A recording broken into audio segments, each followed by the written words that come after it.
So, ito na nga, nakuha na natin 17V. Kaso, babalik ko rin to kasi meron akong konting pa-warranty claim.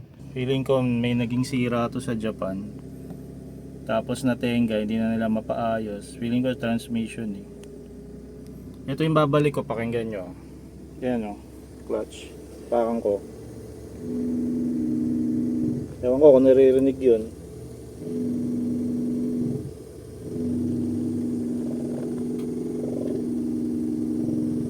Pag naka-neutral yan, sana maayos nila. Kung maayos nila, ang galing. Eto, ano ba to? Ito medyo may basa. Ano kaya ito? Ito yung sa oil seal kaya ito. Konti lang naman, hindi na malakas eh. Ayun o. Gear oil yan. Gear oil. Saan yan? Sa seal? Matic to. Hindi, manual po. Manual.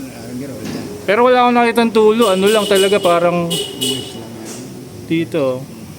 Pero basa eh. Mas maganda yan kung ano. Wala talaga. Seal. Oil seal dyan.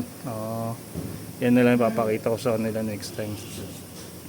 Uy, bumalik tayo kay Mugen kasi pinawarranty ko si DA17. Tapos nakabike lang ako ngayon.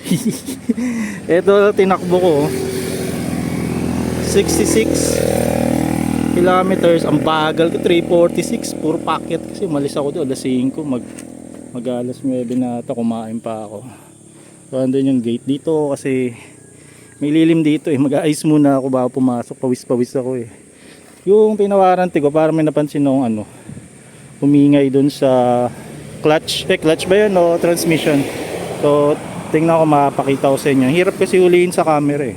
So sana naayos na nila. Kaya pasokan tayo. Grabe yung bagal ko. Tanda na kasi. Tsaka mali yung bike ko eh. Pang trail to eh. Ano, 32. Tapos 36, 1136. Kasi kaya ito dinala ko. Dahil ang dali i-mount nito. Pag yung road bike, yung ginamit ko, ang hirap mag-mount ng gulong pag naplatan. So parang hindi ako naplatan dito. Makapal pa naman. Ang dumi oh. Kaya pasok tayo. Hingal ako. Yan, so tayo sa ilalim. Dito yung banda na ano. Dati dyan no, sa may ano man tawag dyan, shafting. May leak. Konting leak. Dito, hindi ko lang mahawakan. Ngayon wala na. Tuyo na siya. Ilang months na ba to? 10 months na ata to. Sa March 29 to mag-ano eh. Mag-1 year eh. January ano ngayon, 23. Wala na siyang leak. So eto na no, yung sa sinasabi kong problema dati, yung tumutunog na pag inapakan yung clutch. Teka, patayin ko muna yung aircon para rinig niyo. Mahirap kasi siya marinig eh. Sa madaling araw malakas yun. Kung pag inapakan ko, wala na. Nice na. Wala na. All good. Tsaka sobrang lambot niya na. Tapos dali na ipasok ng clutch. Okay na lahat. Parang pinalitan buong transmission daw. Tapos yung buong internals nun, yung clutch kit assembly yata. Tsaka transmission. Nakatatlong try yata sila nun. Yan, nadali na. Wala na. All good. So gagawin ko na lang dito. Kaya buksan ko muna yung aircon. Tataas ko kasi nga parang may konting leak doon, konti lang naman. Tingnan ko kung nawala, pero feeling ko nawala kasi sinilip ko kanina sapatos ano na wala na ako nakitang basa. Ayan, full tank uli mamaya. Ito lang temp natin. So ang problema, tanghalin tapat ngayon, wala akong dalang tools. Sana makauwi tayo ng maayos katulad ng dati. Yun, biyahe muna ako mga chong. At salamat kay Mugen, pinayagan akong maligo sa CR nila. Kasi nagbike lang ako eh. Kasyang kasya yung bike ko. May mga nagkakalikot pa rin oh. Kasyang kasya. O siya, biyahe muna tayo. So mag 1 year na, hindi na bumalik yung ugo. Mapakan ko. Lapit natin.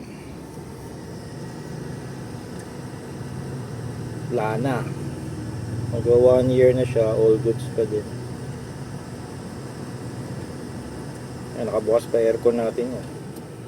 Yan, namatay aircon. Pak natin. All goods. Feeling ko baka ganun nga nangyari. Since na surplus, may problema siguro sa transmission dati. Kaya may maingay. Buti na lang may warranty kay Mugen. Gumagana pa ba ito? Gumagana pa. May warranty kay Mugen, 3 months, mahaba. Then yung leak sa ilalim, dun sa may shafting ba yun o propeller, nawala rin. First day kasi yung vid na yun eh. Then yung mga ibang issues ko dito, like yung tulo doon, ako na nag-ayos ng iba. Hindi ko pa ata na-upload. Hindi ko pa pala na-upload. Yung may rubber lang dito na natanggal, na hugot. Yung sa pinto, yung daanan ng wire. Dito yun eh. Tulo, basang-basa dati dito eh.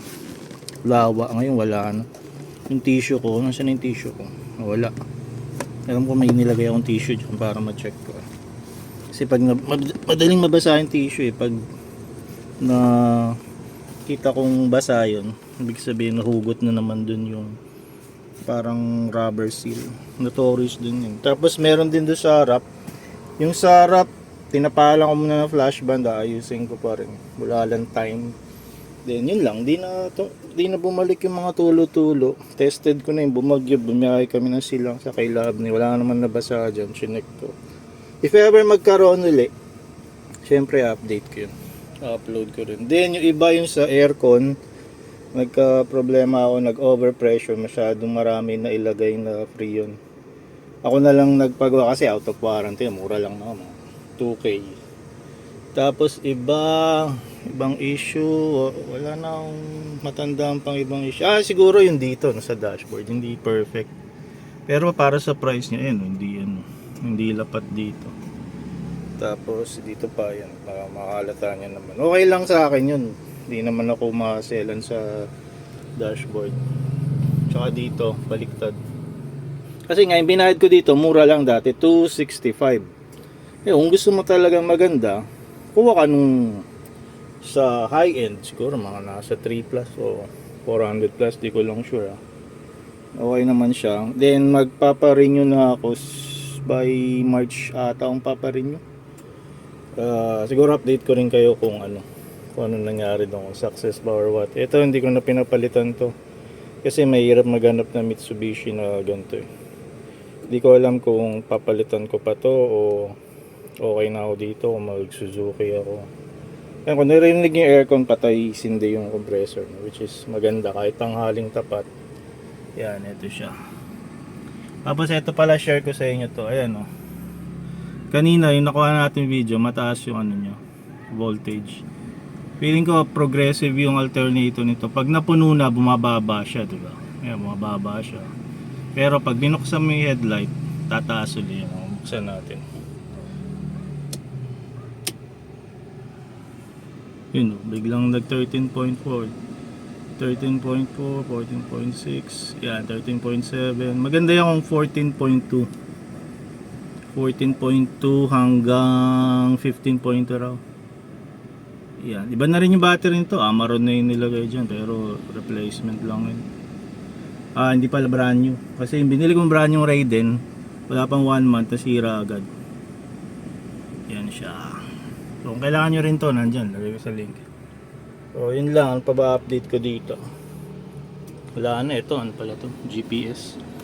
GPS to para dito. Kaso hindi ko rin naman masyadong ginagamit. Ewan ko ba't ba ako nagpakabit yan, para siguro magandang tingnan.